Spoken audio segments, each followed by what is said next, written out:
I'm super excited to share a new insight. Ache ha'ora l'chol ha'amon. So the top level people, it's shleimus.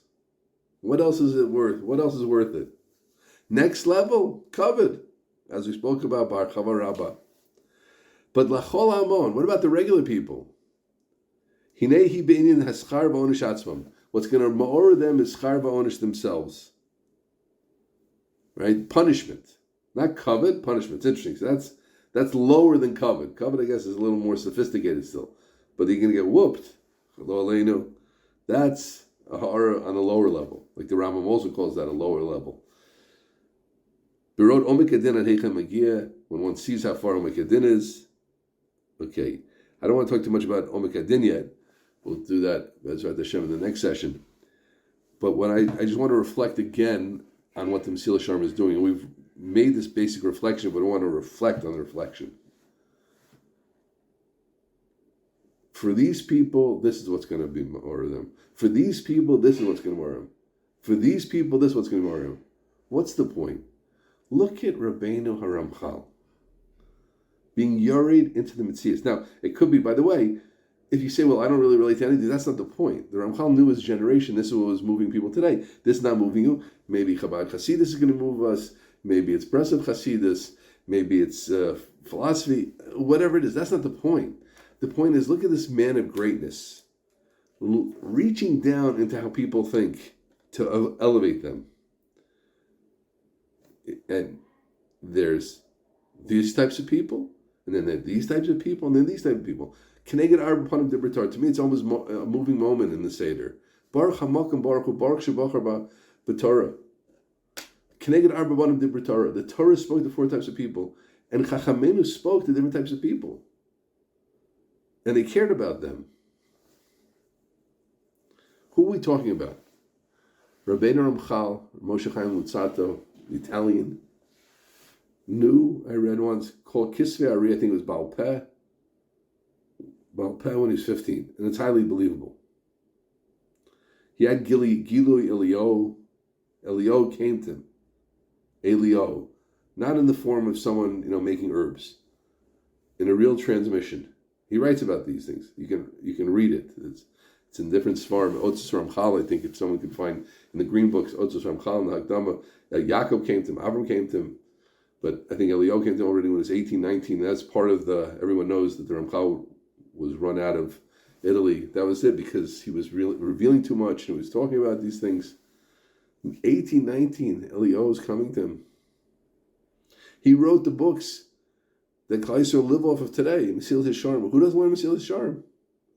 Us. See how I've explained. Hasidic yeshivas, Dati Lomi yeshivas, everyone. Who doesn't learn Mesilas Yesharim? Everybody. Some people it's more central than some people less central. Okay, but it's part of the Jewish bookshelf. Das Tfunas. You get serious about Emunah, you gotta learn Das Tfunas. Derech Hashem. I don't know. I learned Derech Hashem later in life. I don't know why it took me so long to learn it. Bread and butter. Those three svarim, and then Malam Kodesh, Adir Ramarum, and Klak Bechsei Chachman. The people who are super experts. There's whole schools that they learn Gra and Ramchal. That's what they learn. They don't learn other svarim, not Hasidus. This not. They learn Arizal. Gra, Ramchal. In the place I can't emphasize enough, those that don't know. So someone said to me recently, the fellow in Yeshiva said, well, the Ramchal wasn't such a Kabbalist. Like, what? He just wrote, he was just an ethicist. He just wrote Mesilas Yesharim. Rabbi Yerucham said all of his Kabbalah he put into Mesilas Yesharim. The Chiddush, Mesilas Yesharim is the Chiddush. That's not the Mesilas Yesharim. That was such a, but we talk about like central thinkers of Klal Yisrael. On a level that's, look, he's talking about Ruach HaKodesh here, he's talking about Tchias HaMesim at the end, we'll get there, stay with us. I mean, he's talking big stuff. This is the Sulam Aliyah, Zrizis to Zehiris to Tchias HaMesim. This is supposed to be a way to get you to be able to enliven the dead. Okay, I don't think it's going to do it in Mesilas Yesharim explained. Please don't expect that at the end, and don't ask for your money back, right? But that's where the man is going. I don't know what he could do. Who knows the boundaries of what he could do? His Kedusha, his precious, his chachma is not something we can understand. It is a light from above. One of those holy souls which went beyond beyond boundaries. So elevated, so exalted. But here he is. There are people who move by kavod.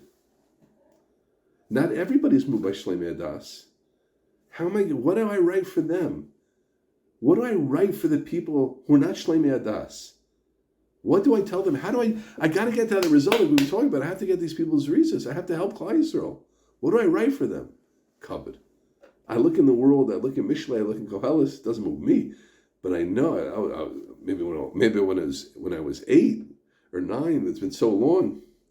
Moshe Feinstein, as a child, saw that chess was like a favorite pastime of Talmidei Yeshiva in Russia and Lithuania. Someone told me he spoke to a Peppermint, my friend Akiva Resnick, Shlita, Rav in Ramat Eshkol area, or Malodavna area, known person. He told me that he spoke to a Peppermint was a friend of Gifter who had learned an American, had learned in Tells. He said he remembers what was being his manim in Tells. You'd have 2 fellows on a hammock that would play chess blindly, and a third bacher would move the pieces. That was the Gishma. That's how they vacationed in Tells. Everybody played chess. Moshe was 9, 10. No more chess. A separation from this world. So the Ramchal's level of separation is not one we can imagine of the world, but yet to understand us. To understand. There are people who are moved by kavod. That's it. That's how they're going to get into Zehirus. And there are people who that's also going to move them. Then maybe they're schleppers. They don't care about their kavod. They'll let people walk all over them. What are I going to tell them? Onish. That's it. And maybe if he's here today, he'd say, there are other people who need, maybe they need, Rav Nachman. I'll tell him that. They need Kabbalah. Who knows what he would say today? But he cared about us. That's what I want to emphasize now. Allow me to continue. And then I was thinking more about this. You have a Rabbeinu or a Rambam. The Rambam can't even open up our mouth about his level. The Gra, it's well known, the Rabbeim Volodya said the Gra was maybe a Rashba, in 1,000 years not a Rambam. Think about that. The Gra, the world shook in front of the Gra. The world shakes in front of the Gra. 1,000 years not a Rambam. What did Rabbeinu Rambam wrote? Mora Nevuchim. Guide to the perplexed. Let yourself sit on that word. Nevuchim. So many Mechabrim, you read, Korei Naim, my fine reader. In our own generation, Gedolim that reach out to the people. The example that I feel closest to, and I only saw him once in my life, but for me it was very real, was Rav Aaron Leib Steinman. I want to tell you a little bit of Rav Aaron Leib Steinman. He knew Kol HaTorah, that's obvious. He was the Gadol Ador and the bona fide leader of the yeshiva movement in Israel and America, etc. But he was born in Brisk. He was born in Brisk, back then, Brisk. Brisk wasn't a safer for him. It wasn't ideal. It was a place he grew up. He was a parush. He was totally separate from this world. I'm not sure, but I think I heard one time they say he slept sideways on a bed. Can you imagine that? He was short, but still, not to get too much comfort. He hardly ate anything. His house was messy. I was in his house. I don't think he had a paint job done in 50, 60 years. This, people saw, he didn't use the back of a seat for 60 years. So much comfort, me, the second, if you look right now, you can't see it. But I got this comfortable chair. I got it secondhand in Gula, but my other one, with armrests. Sit back. I can't imagine. I just, after a minute, I'm tired. Take it easy. A recliner. To imagine Aaron Leib in a recliner. Imagine Aaron Leib in a recliner. It's inimaginable. I can't even get the mushal. He was kulo amelis, kulo precious, kulo separation. Covered all these things. I'm talking for reading hundreds of pages of things about him and stories like him, right? Some, I don't believe every story I read, but you read enough, you get a picture of a person. and you hear from people, and you hear from other people. You get a picture. It's not, no one was building. They don't say the things they said about him. They about other Gedolei Yisrael. There are other ways he wasn't as big as other Gedolei Yisrael in other ways, etc. But you get a picture of a person so separate, so above, so not caring, so beyond. Things that move. We spoke a lot about Kavod in recent weeks. Kavod, what people thought about him. I'll tell you one story. It was known that he was behind, at least at some level, the Nachal Haredi, some of the efforts to get Haredim more into the army, and obviously the Kanoim were very, very against him, and it was a tense time.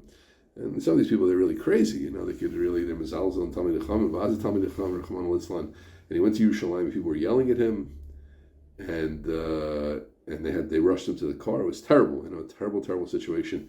And everybody's sitting there in the car, and they're driving back to Bnei Brak, down the turns. Those who know Yerushalayim, now they made the road a little bit better, but down the turns, and it had been like 10 minutes. No one said a word.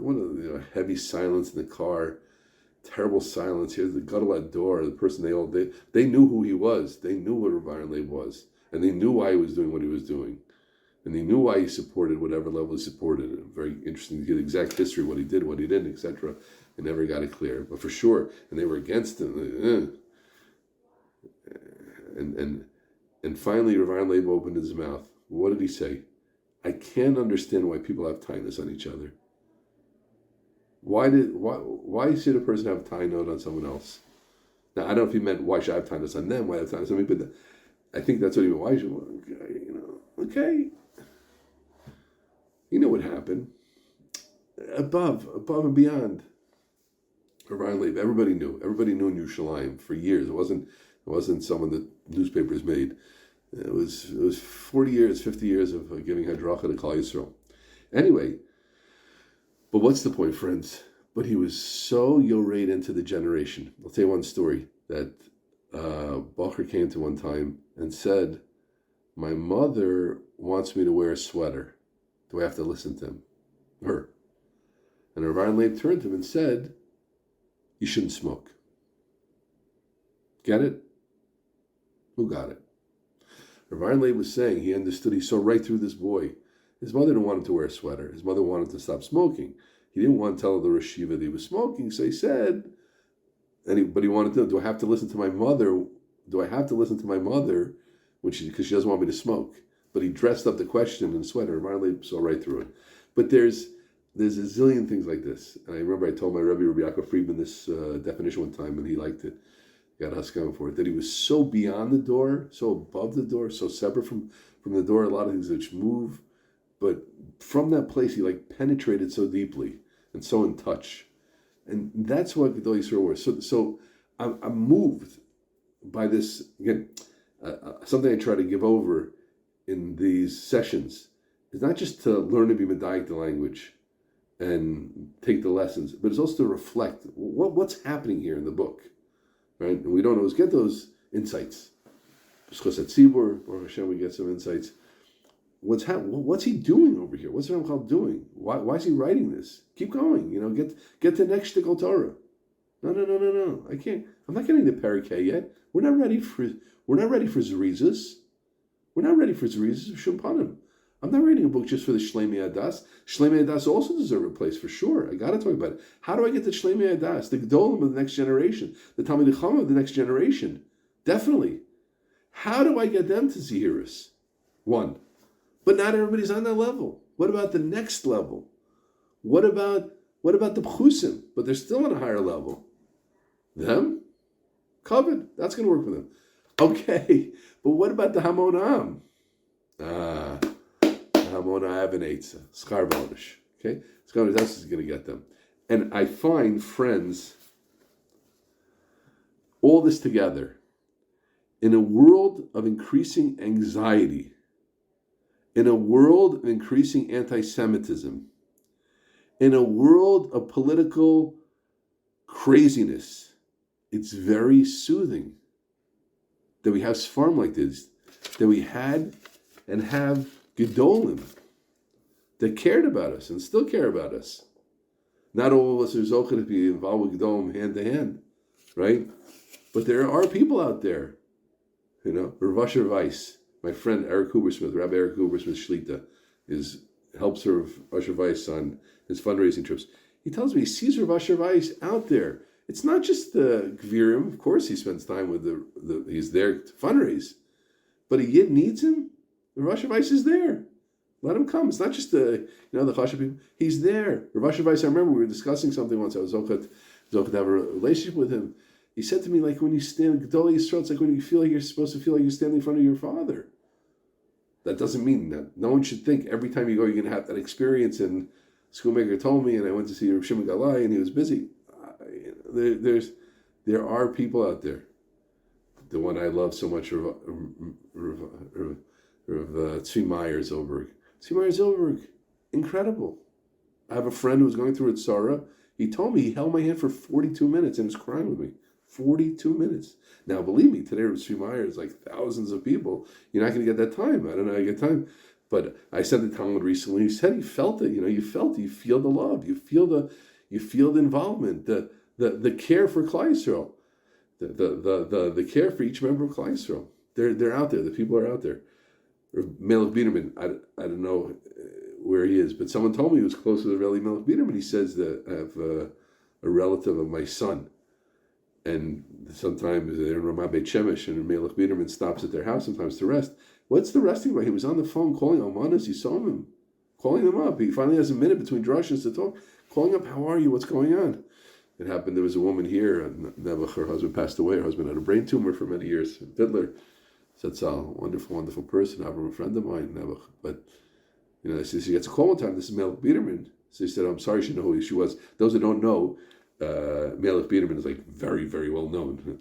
I'm giving this a week before Lag Bomer. Lag Bomer, maybe he has a tish for maybe 10,000 people. He's like, he's a very, very central figure in like the whole Hasidic yeshivish world in America, I'm sure in Israel. So not everybody knows him. So he's like, so she calls this woman up. Sorry, she didn't know he was. But then listen to this. And I heard the story thing from my wife. But then he found the way to her heart. They spoke a little bit, and he said soothing words to her. Her husband Nebuch loved to learn, and the brain tumor affected his mind. And he said that your husband is on a higher level than everybody because his cheshik, his desire to learn, is the strongest, and that carried her. So there are people out there, and you have to find them. And even if you don't find them, for the Rabbanim and Shuls, of course, they're trying so hard and doing such great work, right? But not all of us will be zocheh to have a relationship with someone like that. But to know that we have the Ramchal and we have the Rambam. The Rambam wrote Amor Nevuchim. He wrote to those who are mixed up. That says, hello, here's a guide for the mixed up. Don't call it perplexed. Perplexed is a fancy word. And Rabbeinu Ramchal is writing to the Hamonam. Reb Nachman, I don't know too much of Reb Nachman, but I was told, someone said to Reb Nachman that he was Megala too much, Reb Nachman Breslover. And he says, you think I'm ready for this generation? I'm writing for later generations. And you see Reb Nachman, how it's not my thing so much, but I see that people are moved by it and touched by going to Uman. I see so many people go to Uman, so many people are touched by it. That was at Tzaddik, that was there, that was extending himself, that spoke a language to later generations. I know someone who asked the restaurant one time, like, what are you so just Reb Nachman, everything Reb Nachman. He said, listen to this, Hu otzioti me'ayam. He took me out of the surf. He took me out of the surf. Reb Nachman took me out of the surf. His words. So it might not be your thing. Like I said, it's not exactly my thing either. I really don't know too much. I know a few pieces and I like them. Mostly what I heard from Reb Nachman, but I get it in this rubric, right? That's the point. We have to all find it. So what am I saying at the end of the day, friends? What's my chiddush here? We all know that Torah is great. We all know that Svarim are great. Not only they're great, they are written for you. Gedolei Yisrael. Kadosh Baruch Hu was worried about you. Kadosh Baruch Hu wrote a Torah for you. And he sent his shluchim, his wonderful shluchim, Rabbeinu Baal Shem Tov, Rabbeinu Harizal, Rabbeinu Hagra, Rabbeinu Rav Kook, Rabbeinu Reb Tzadok, Chavetz Chaim, Ramchal, Rabbi Yisrael Salanter, Rabbi Yerucham. All this, the Shem Yishmuel, the Sfas Emes, all the Svarim that are in Klal Yisrael today, they're Maral, Chabad Hasidus, each person, they were big tzaddikim. Balatani was kulo for the Chevra. Read the Balatani. He says he was writing for his Hasidim. The relevance of the Balatani's words to see how people love Tanya today, not just Chabadniks. It's there. So they cared about us. Kadosh Baruch Hu cared about us, and he sent us. He was shosel the tzaddikim and all the doors. That's why we have to be double to tzaddikim, connect to them, and realize that tzaddikim were speaking to us.